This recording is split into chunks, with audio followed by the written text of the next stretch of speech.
Okay, hello and welcome everyone to this first session on our series of Big Idea, Small Idea events. I'm Sam Holmes and I'm co-founder and CEO of Causeway Education. In a moment, I'll be introducing Duncan Exley, our speaker for today. But I just wanted to say a bit first about Causeway and what we had in mind for Big Idea, Small Idea.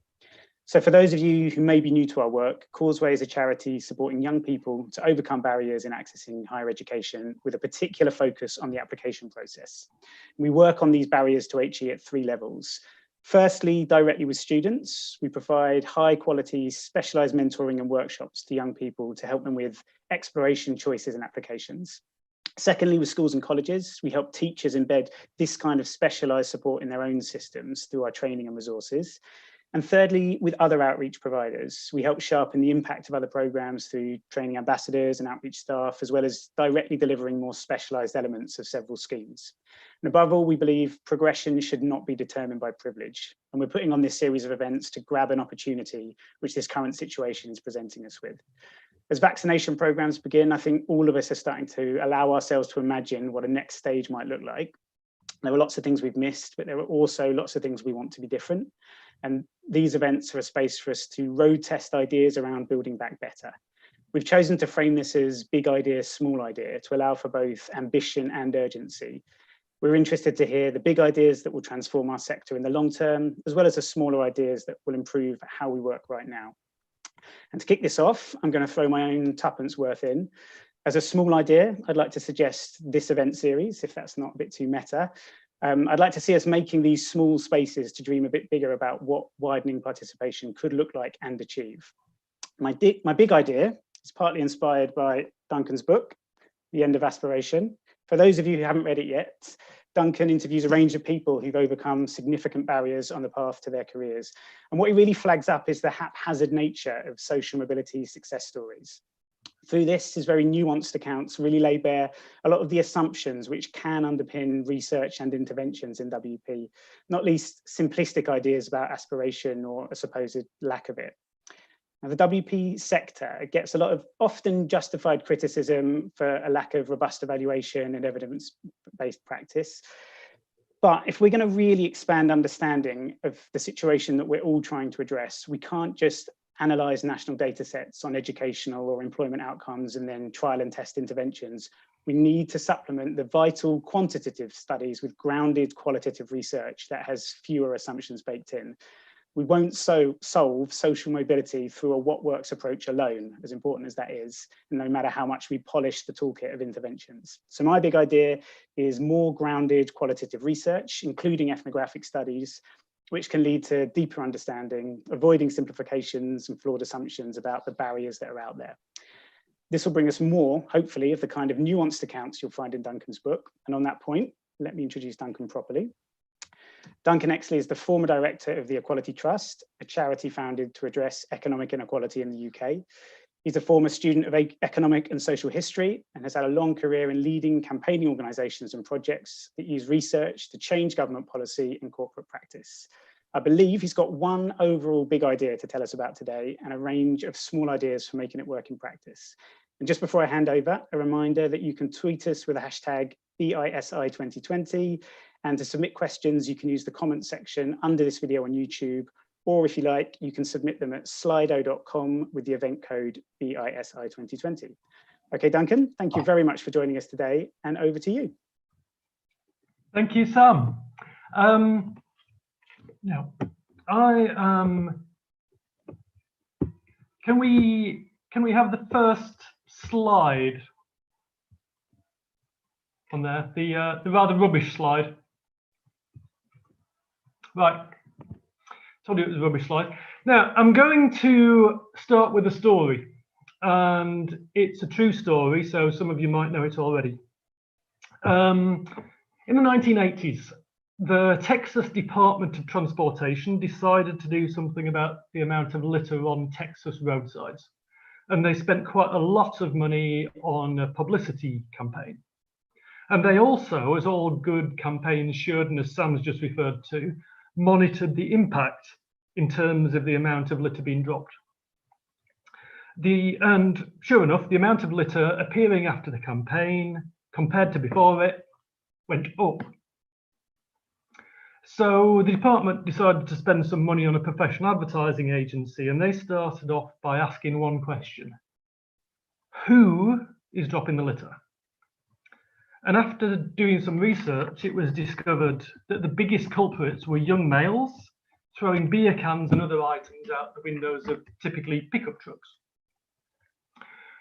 The advertising messages that had been used, things like "Keep Texas Beautiful" with images of wildlife, for that audience at best bypassed them and at worst antagonized them. So the professionals suggested a new slogan, which was "Don't mess with Texas." And that was fronted by American football stars and country music singers and boxers. And it appealed to the pride and the masculinity that were important to the audience. And it succeeded in reducing the amount of litter on highways. And "Don't mess with Texas" has now become an unofficial slogan of Texas. Now, 23 years ago, I worked at the University of the West of England in the student union, where my job was to increase participation in student societies. And I managed in 2 years to triple the number of people involved.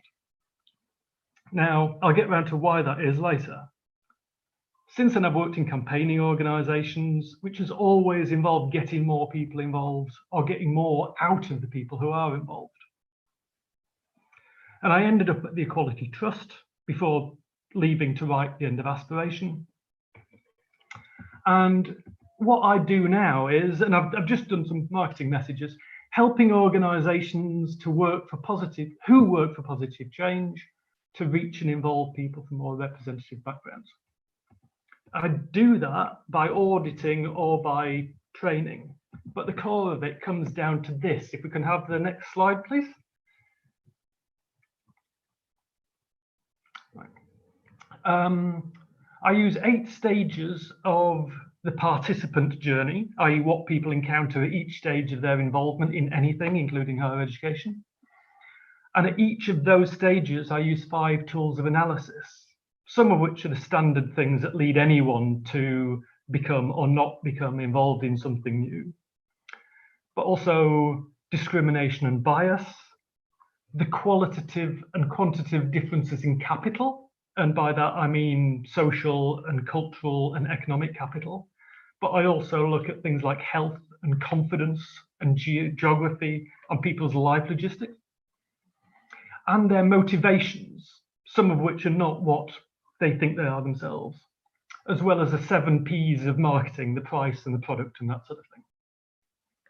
And what I also do is draw my experience in changing and influencing things, is to recognize that diagnosing the problem isn't the same as having the wherewithal to make the improvement. And how do you move into that territory? So my slides, by the way, are there to show you where you are in the structure. So they appear very spare. They're not there as how-tos. So the first bit of the participant journey, which will structure this, is understanding. If I can have the 3rd slide, please. Thank you. For understanding, you need to understand 3 things. You need to understand the current situation, your intended audience, and yourself. Now, the current situation means you need data on, in higher education, who applies, who gets offers, is admitted, completes their course. Also things like who participates in extracurricular activities and who goes on to various destinations and outcomes. Specifically in terms of protected characteristics, as well as other attributes of which some are familiar in the higher education world already, like who's first generation, who's from low participation neighbourhoods. But I'd also recommend the standard measures as defined by the Social Mobility Commission, because they are the ones that will be used by employers, and otherwise you have non-comparable data across different life stages. If you've got that data, you can then compare it to the population as a whole and to other higher education institutions. And that, and I think this is quite important, should be broken down by course and, if relevant, by college as well, because you don't want all the widening participation people bunched up on the same course as each other. The second bit of understanding is understanding your audience, i.e. which demographics are underrepresented, but also what you know about those groups in terms of the barriers, their likelihood to suffer various discriminations and biases, the differences in types and forms of personal capital, differing motivations, and so on. So for an obvious example, there are likely to be groups you will encounter who have experience of discrimination and bias, and that's made them wary of perhaps encountering it. Maybe they see stories of students racially profiled, as has come out in the last couple of weeks, and think, you know what, I don't think I want to spend 3 years or however long in a place I'm regarded as at best a curiosity. Now, the bit about understanding your institution is often missed off, but it's often missed off because we think we need to understand the people out there. But we need to remember that any institution's protocols and procedures and messaging and culture are influenced by those who usually use it and by the academic staff, the managers, and the widening participation professionals. We all, every one of us, design things around what appears to us to be normal and common sense. Hence you get phenomena like the hand dryer that works by bouncing light off skin, but doesn't work if your skin's darker than a certain shade. And the people who design the ineffective anti-littering campaign use messages that would dissuade people like them from littering. This means you also need demographic information about who works in your institution at various levels and in the WP teams, to see which groups are dominant and to understand those groups and the groups who are dominant in the student body as basically special needs groups. You need to understand their special needs, requirements, and assumptions.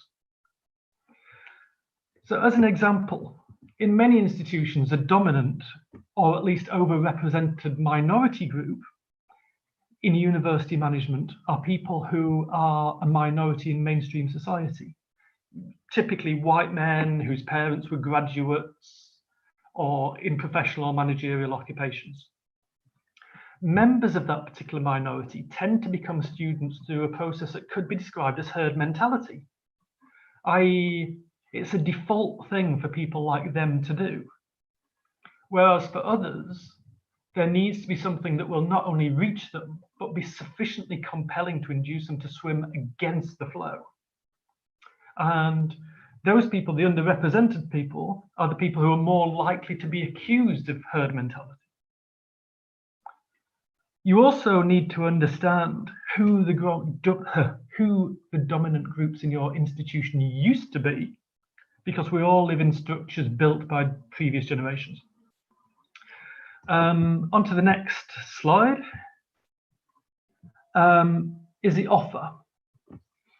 Any offer process asks two main questions, which is, firstly, what are you offering? i.e., does it meet the needs and the wants of your audience? And does it meet their needs as much as it meets someone else's? And secondly, what are you asking? Is it possible for your audience to meet those requirements? Is it easy? Is it easier for some people than others? Who is it designed around? There are some obvious discrimination issues here, such as are lecture theatres accessible? Is there childcare? But really, this is all encompassing. The offer is the reality and perceptions of everything about your institution. I won't go into this in much detail here because all that all-encompassing stuff comes up at each other stage. So on to the next slide, which is about outreach. Outreach consists of message and medium and persistence. More specifically, is the message clear that you are offering what the audience wants and what it needs? i.e., do you understand what motivations are effective upon the groups you wish to attract? And do the messages make it obvious that you can help satisfy those motivations? And also, is it reassuring about some of the worries that may deter them? And the medium through which it's delivered is one that will get to them, obviously, one that they trust, and one that's appropriate. An example of messages that speak to different motivations is seen as some American data that suggests that African American students are more likely to see getting a degree as a way to help their community rather than themselves to a greater degree than other Americans are. Although that message, that idea that this is a way to help your community is rarely used in actually promoting university. An example of messages that are reassuring about common worries is tackling the widespread misconception that you have to repay tuition fees regardless of income. And that's a misconception I encounter a lot among people from groups underrepresented in higher education. The most effective medium in the world is humans whom we know and trust, which usually means finding people who are embedded in the communities you want to talk to, who can act as evangelists because they will be more trusted than you.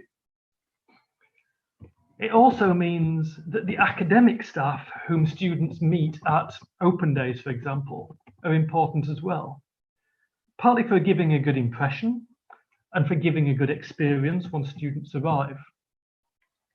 We know that, for example, students from ethnic minorities score better on courses where some of the academic staff are from ethnic minorities, even if they're from different minorities. And as a new book on working class academics by Dr. Carol Binns points out, and I'm quoting here, a diversification of the academic workforce could be a useful addition to the widening participation agenda. And a word on persistence. The bigger a decision, the more persistence it takes and the more times you have to put it to people. Big ideas take time to accommodate themselves to. So people from backgrounds where it is usual to go to university are given persistent messages. They constantly from childhood see their friends and family going to university. It normalizes it for them. Their schools talk about it in terms that lead them to understand that it is, if not a certainty, then at least a strong probability. And something needs to replicate that for the rest of us. On to the next slide, which is about onboarding. Onboarding is basically everything between deciding to become a student and becoming a student. One of the key things there is about re-persuading and reassuring so that people don't drop off halfway and get cold feet. Does the process take the opportunity to restate the things that motivate, that resonate with people's motivations? And do they take the opportunity to reduce deterrence and to reassure people? Apart from that, there are so many elements of the onboarding process that raise red flags for inclusion that it's hard to know where to start. So I'll read something from my book. I should say that the way I wrote The End of Aspiration was itself based on the idea that people who are intended to benefit from widening participation programs or anything else should be involved in the design. So I worked intensively with people who've experienced social mobility in various walks of life to see what the barriers and opportunities were that they encountered, as well as those just being talked about by policymakers. And I was led by that. So,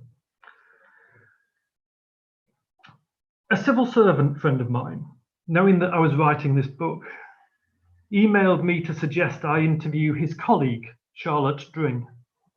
She's not a big cheese yet, he wrote, but she probably will be. When Charlotte, who is the daughter of a marine electrician at Grimsby Docks, enrolled in sixth form college, the college vice principal took one look at her GCSE grades and said, "Oxbridge then." This came as a shock to Charlotte. I'd never entertained the idea, she said. I went home to my mum and said, what's he on about?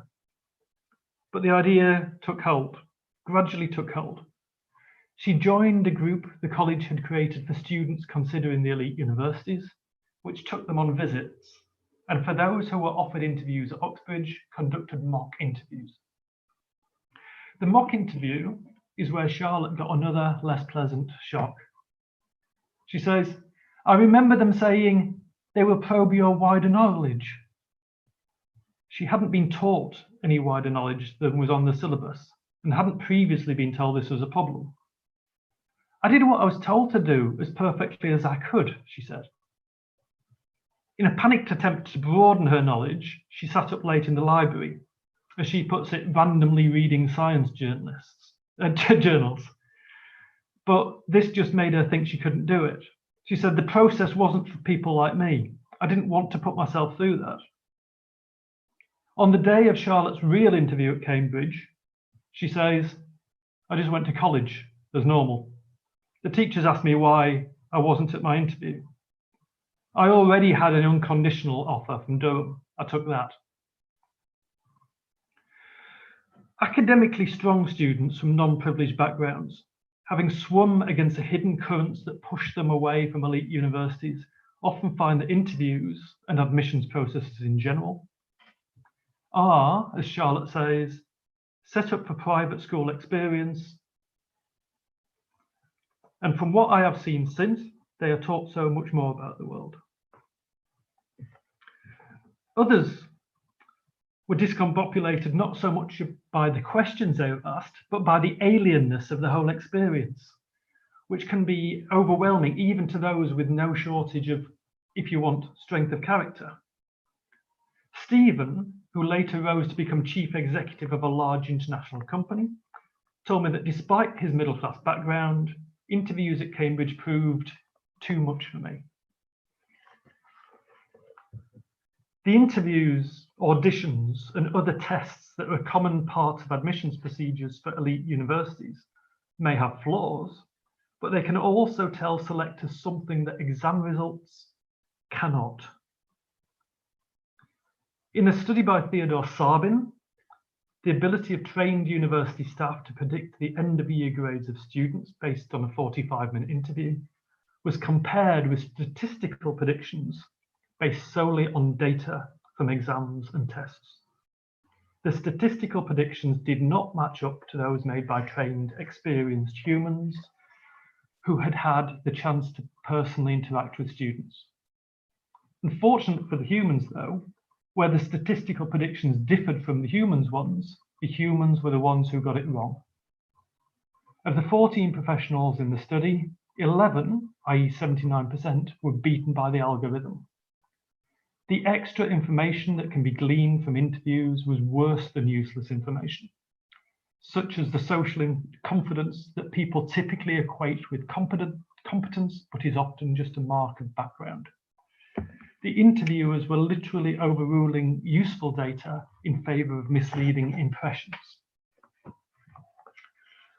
When Joanne's applications to study medicines at elite universities were not successful, despite having the necessary grades, she decided to study another subject, namely the admissions procedures themselves, so that the following year she would be ready. Some of the expectations, such as that candidates would have the relevant work experience, were difficult to fulfill. How do you get medical experience, she asked me, if you don't know any doctors? She resorted to cold calling doctors. She tried 60 of them before being offered a single day in a biochemistry lab. To supplement that, she got herself onto an international placement via the government-funded International Citizen Service, but still had to do some fundraising to show commitment, which for someone from her background was extremely difficult. Whereas the first time around, Joanne had been underprepared, the second time she says, I knew how to play the game a bit better, knowing how different universities mark applications, what universities I had the best chance of getting into. I was more confident. Second time around, Joanne was accepted at Aberdeen because she knew how to play the game. That shows how extremely useful the work of organisations like Causeway are at letting people know how to play that game, but it really shouldn't be that they have to learn how to play a game. I would just scrap the whole idea of interviews and personal statements. If your performance in those things can be substantially improved by stuff you can pay for, including interview coaching and the right experience to put in your statement, then it's testing privilege rather than potential. The next slide is about relationship. This is basically whatever happens to you once you get there. There is some overt bias and discrimination. About a month ago, a working class student at Durham was quoted as saying, "I was told repeatedly that the only reason I was at Durham was because my family were on benefits. My family have worked all their lives. I was accused of stealing. I was told I would never get a job because of the way I speak. I was told I was a waste of a worthy student's place." But more common for people like me as well are the feelings of being in someone else's territory, the costs of participation, such as equipment that is covered neither by tuition fees nor maintenance loans, the tendency of academics to be allowed to facilitate seminars without facilitation training, which we know leads to the dominant voices being those who have had self-esteem and confidence instilled in them. Those people are overwhelmingly white, male, and privileged. And for some people, the need to do part-time jobs, while others can do study or CV-boosting extracurricular activity. People with less privilege are therefore put on the back foot by not having the right social, cultural, and financial capital, by not having the time, by not having the confidence. These things can be addressed, and they should be, in things like making sure that lecturers have facilitation training if they're doing seminars. I am aware that a lot of this is outside the remit of widening participation roles. People in WP roles are often given the responsibility for diversity, equality, and inclusion, but not the power to pull the necessary levers. I'll come to that later. And some of these differing advantages will remain because they're the force majeure of the inequalities in wider society, which brings me on to contextualized offers. Now, we know that students from state schools do better in their final exams at university than their privately educated peers who came in with the same scores in exams they took at school. Basically, they ran the same speed in a race where one of them had had what it is fair to call performance enhancers because of their background. And once they're in the same institution, the performance enhancers are no longer relevant, so the state school alumni move ahead. This is why we have contextual offers. But the fact that in many institutions the two types of student are still not on a level playing field because of the differences in social and cultural and financial capital and time and confidence means offers would have to be contextualized a lot more if they are truly going to reflect potential rather than privilege. The next slide is about the development stage, i.e. making sure you not only get the student experience, but get the most out of it and go on to get most benefit out of it. For some students, and I'm quoting from my book again here, universities, and especially elite universities, are so far outside the experience of their friends and family that they take on a fairy tale quality. Lindsay Hanley, writing about her own preconception of university, says, "If I could just get there, I believed, my life will be transformed utterly." For those of us, and I am absolutely one of these, who as teenagers regarded university as something like a promised land, it takes time to adjust to the dream becoming reality and to deal with the sometimes jarring reality of the place. It takes time to do that, let alone start preparing to leave. Now, because for people who are not used to going to university, it's such a rare thing, we often believe that getting a degree in itself is a key to success. Now, I spent Sunday morning talking to a friend of mine who's a woman of Pakistani heritage, again, first generation. And she had a similar memory to mine and those of others I've spoken to, of being told by parents and other people before going to university that you are there to take maximum advantage of the academic opportunity being offered and not to mess about with extracurricular distractions. And I still see people who, only when they try to transition from university to work, find out in their feedback from unsuccessful job applications that they should have been using the last few years to build their CV. This fact needs to be made clear to all students at the start of the process as part of career support that starts on arrival. Employability absolutely needs to be integrated into the core student experience, making sure people get workplace skills and experience that do not depend on their own contacts, on their having the money to participate, or on people learning those protocols at the dinner tables of their parents. The benefits of sports and societies need to be part of that as well, but they too have issues of inclusivity. I'm recalling a couple of people interviewed by my book who told me they felt out of place as a working class person in the University Labour Club of all places, but also that they felt excluded by the costs of participation. I'd make the block grant that university put to student unions part conditional upon their reporting and improving the representativeness of the students involved in clubs and societies, and on the representativeness of the student union officers. One of the key things about development, and specifically of developing students' prospects in the labour market after graduation, is a central feature of the UK's current social mobility crisis, which is that, according to some measures at least, the average UK citizen is now more likely to go down the occupational scale compared to their parents than they are to go up in the world. They're less likely to become a homeowner. They're less likely to feel they will ever achieve the financial security that makes them confident to start a family. That's the average person. It's not some excluded minority. This was happening before Brexit and before COVID, but it will almost certainly be exacerbated by those things. We are becoming more educated. We are more educated than ever before, but we were going downwards in social mobility.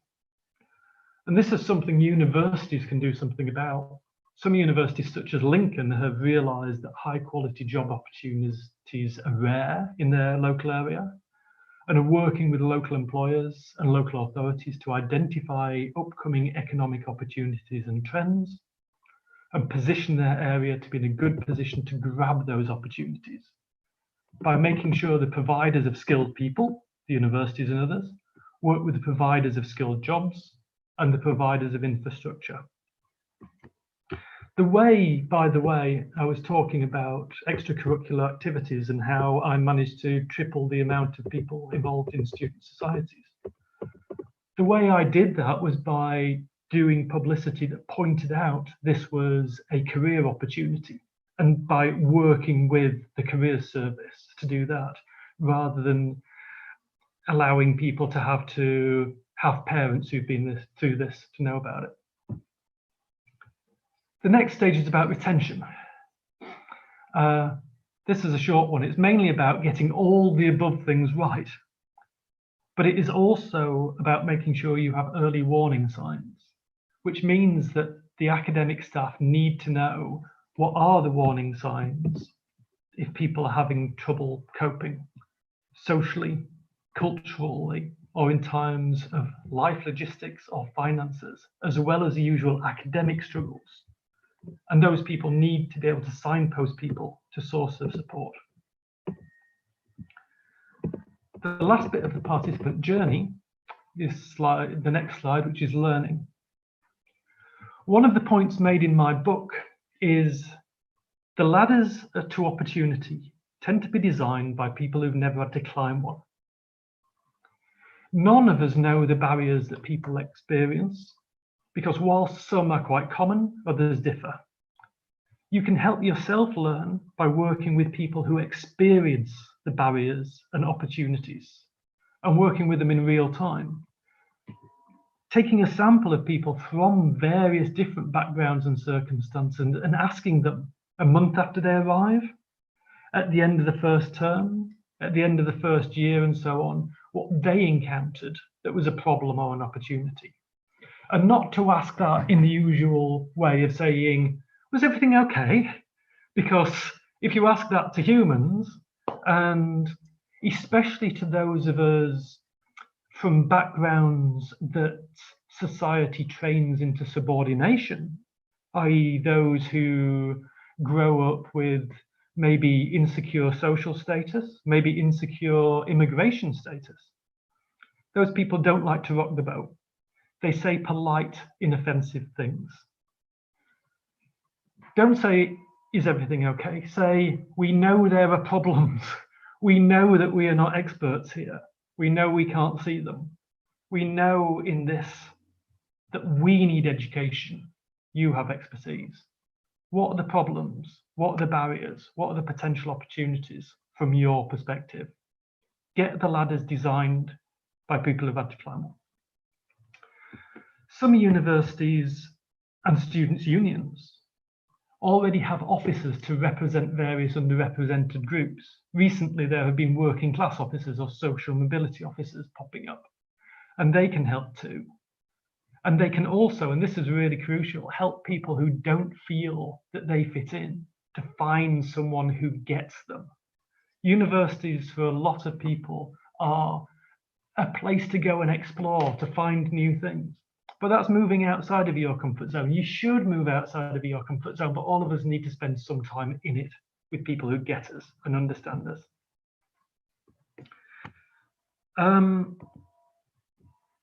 I know that there will be a lot of this through all the stages I've just been talking about that is outside the remit of a lot of the people here to me. It's up to other people in the university. This is familiar to me. I often work with people whose job is to have responsibility for widening participation in whatever, but not the power to make the changes necessary to bring it about. And as I said, and here we have a self-promotion klaxon, I help organisations who need to reach and involve people from a more representative range of backgrounds. I do that by doing the training and the audits and the 8 stages of participation and the 5 analyses, but I also draw on the fact that I've been working in campaigning. And working in campaigning, when it comes down to it, is about getting people over whom you have no formal power to do what they wouldn't do otherwise. How you do that in reality depends on who the decision makers are and working with their motivations and obligations and relationships. But in general, and onto the next penultimate slide, what you can do if you want to influence others to make it more likely that they will do what they have power to do that you have responsibility for, firstly, to monitor the situation, to compile what you learn, to report on it to those who do have power, and above all, and I will finish with this, to work together with each other and with the people who are underrepresented in and underserved by your institution. Make those ladders together with people who know what it is like to climb one. Thank you. If you can put the last bit of slide up, that would be great. Thank you. And thank you all for listening. Thank you so much, Duncan. That was really interesting. And we've had some questions come in. So we're going to get, there's no easy ones to start with, I'm afraid. We're going to dive straight into the detail. So I'm going to read out a few things which all touch on the same issue around selection criteria and application processes. You talked about using proper use of contextual offers, which I would 100% support. But I think especially with the debate kicking off around post-qualification applications, post-qualification admissions, and people looking at the application process, some useful questions have been raised. So I'll just read a few out together because they touch on similar points. So we've had from YouTube, Interesting, given what you said about interviews, that often contextual offers might include an interview that wouldn't have otherwise taken place. Given that personal statements and interviews test privilege, one potential, but so does prior attainment in terms of grades. How should unis select students? Of course, part of the answer is contextual offers, but how do you distinguish those who could perform higher from those already performing at their best?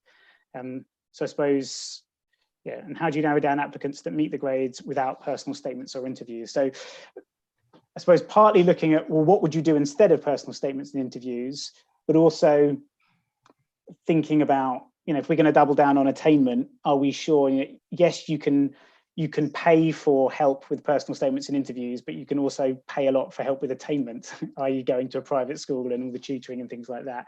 And certainly we would find that actually to level up the playing field in terms of personal statements doesn't take anywhere near as much.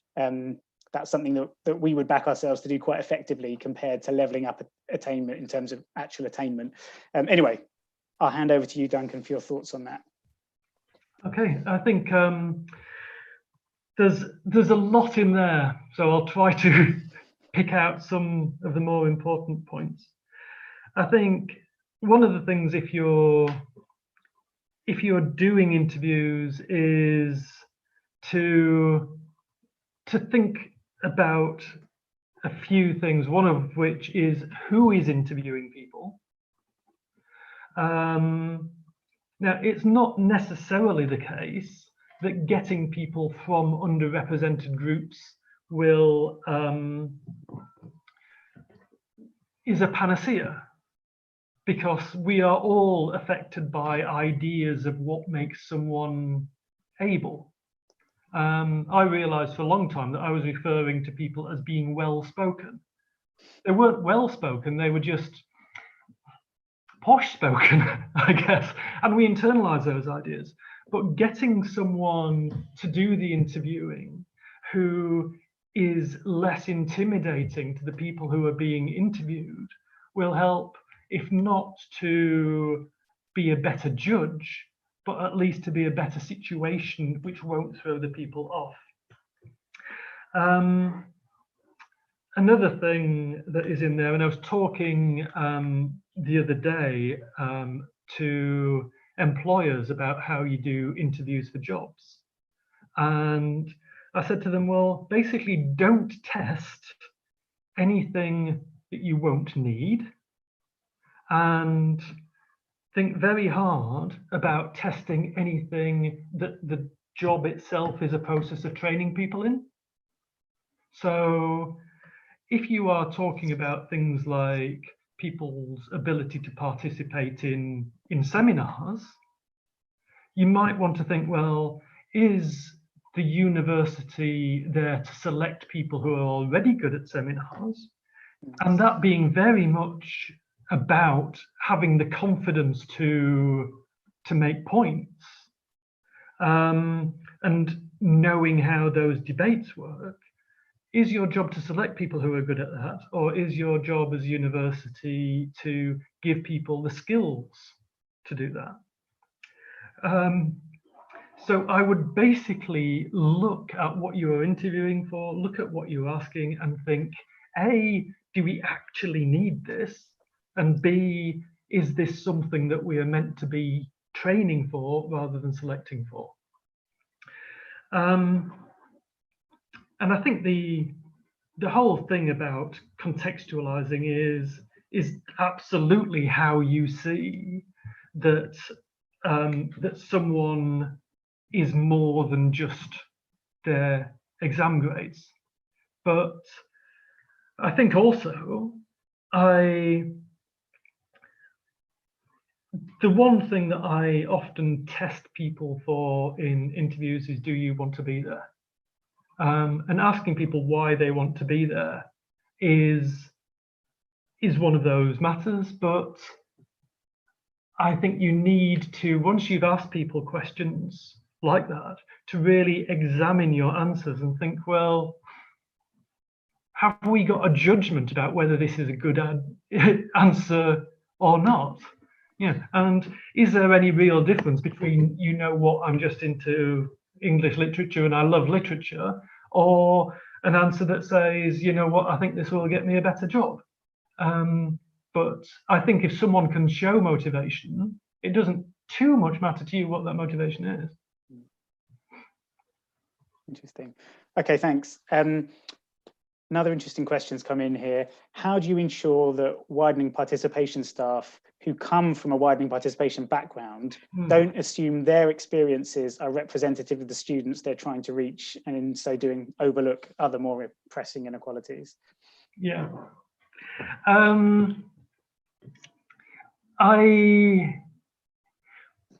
That's a big thing, and well, partly you tell them. Partly you say, look, none of us is representative, and actually the people who do not go to university are a lot more diverse than the people who are, typically. You need to say that, okay, we are not everybody. I can read up on this, I know some of this stuff, but I don't feel, because I haven't lived, what it's like to be, say, a Muslim woman. I don't have those insights. Ask someone who is. But what I work on a lot with organizations who I work with is saying, as I said at the start, we're not just going to understand the demographics and the motivations and the attributes of the people we want in here and what they might need. We are also going to really drill down into the people who are already here. And that includes understanding yourself and what you are bringing to this and what you are not bringing to this and what assumptions you're going on. So I think one of the early mantras in the process of widening participation is the old Greek philosophers one of know yourself. Right. Okay, I'm just trying to make sure I don't miss the people that put their questions in a bit earlier. So we had one on, so moving away a bit here to a different topic. Data lag is a barrier when institutions are planning and target setting. What other tools and measures should be used for informed decisions about our programs, so about widening participation programs?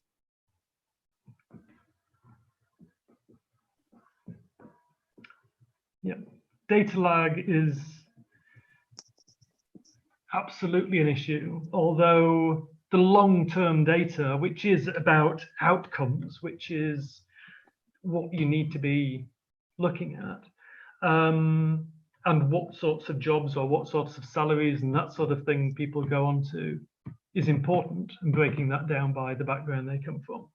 And the data lag is there, but there is also a lag in change. So the things you are seeing in old data will still be reflected in current practices and in current experiences. What you can see, though, is the things that I was talking about towards the end, about having a cohort of people from a diverse range of backgrounds and talking to them about what they have just experienced. So getting people who are fresh out of the application process and asking them what they experience, getting people who are fresh out of the arrival experience of the first month or so and asking them, and doing that all the way through. So you will have some data that is coming up more short term. You can also have data about things like who is speaking up in seminars, for example. So I would do a combination of that long-term destinations data, the personal feedback from people who are experiencing it, and because personal feedback is okay, but they're not experts, you don't want to go and say, oh, oh, you're a random person from a minority ethnic background, tell me how to do this. But they're not experts, but they are experts in their own lived experience. But you also need those real-time metrics, such as who is participating, whose scores are doing well, all that sorts of things in real time as well. Okay, I'm going to try and get some more quick-fire questions in before we run out of time. So, again, another tricky one. Does this risk being a preaching approach where HE is the correct path, even though participants have made informed decisions that it's not for them?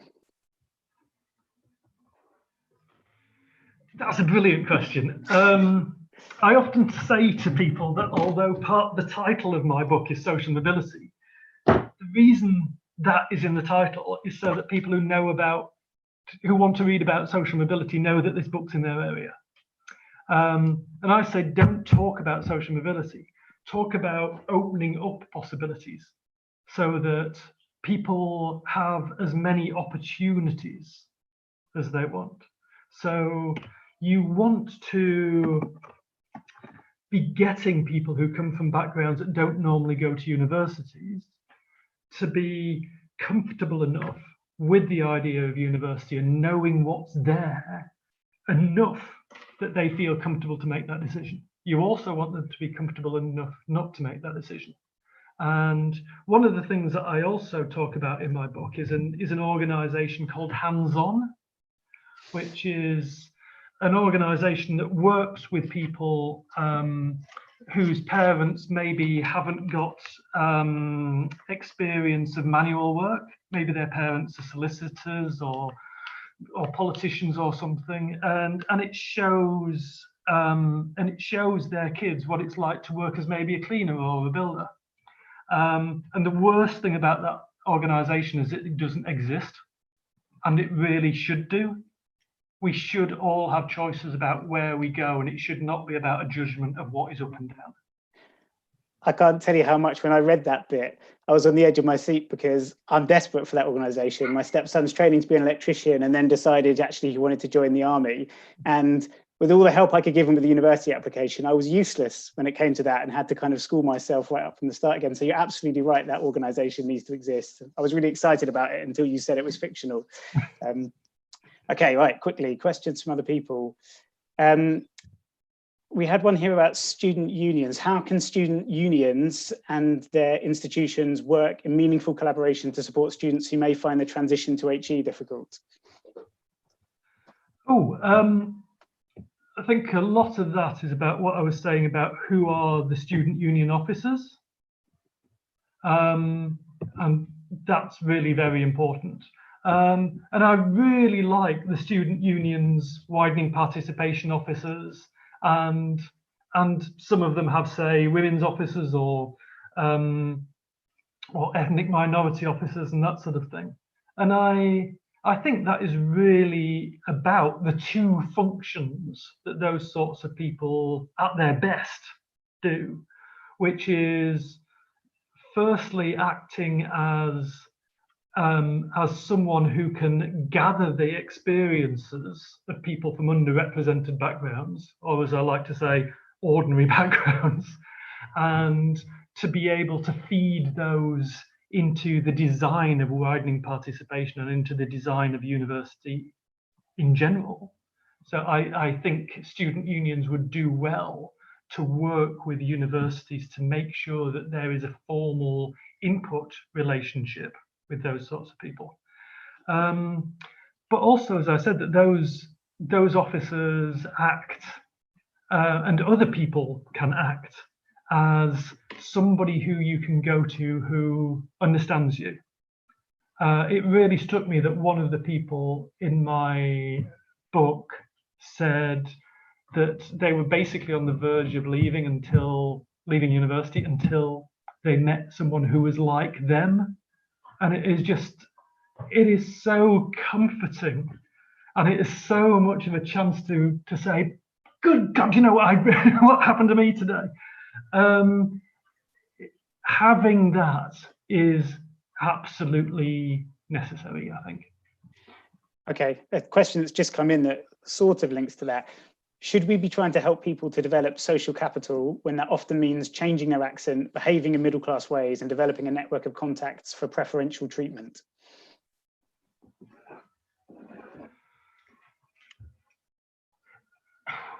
I think you're looking at two places here, in that you need to work on two things at the same time. One of which is basically saying what is necessary, which feeds into my point about only assessing people for what you need. Think about what is necessary. Is it necessary that you speak in a certain way? Is it necessary that you know not to wear brown shoes with a dark suit as somebody got chucked out of a banking interview for? You need to be questioning those things. And part of the reason why that's important is one of the things that I was on the verge of tears of was having interviewed so many people who said that the teacher who put them in mind of doing career things that are not normal for people from their background was someone from their background who they identified with, and they thought, oh, it can't be that bad because they're just a normal person and they're doing it. You don't have to be a super person. And then a couple of months later, I read a piece about trainee teachers being told in teacher training to push their accent up. And I just thought, you were telling people to hide their normality. And that's terrible. And I think one of the real benefits to organizations of having people from a diverse range of backgrounds is saying to people in the industry jargon, bring your whole self to work. Yep. And the fact that you, as someone from a diverse range of, no one person comes from a diverse background, can bring in different insights, and you don't shut it down. So you basically got to say, yes, we do actually celebrate that difference, but you have got to recognize that you've got to learn different languages, you've got to learn different protocols.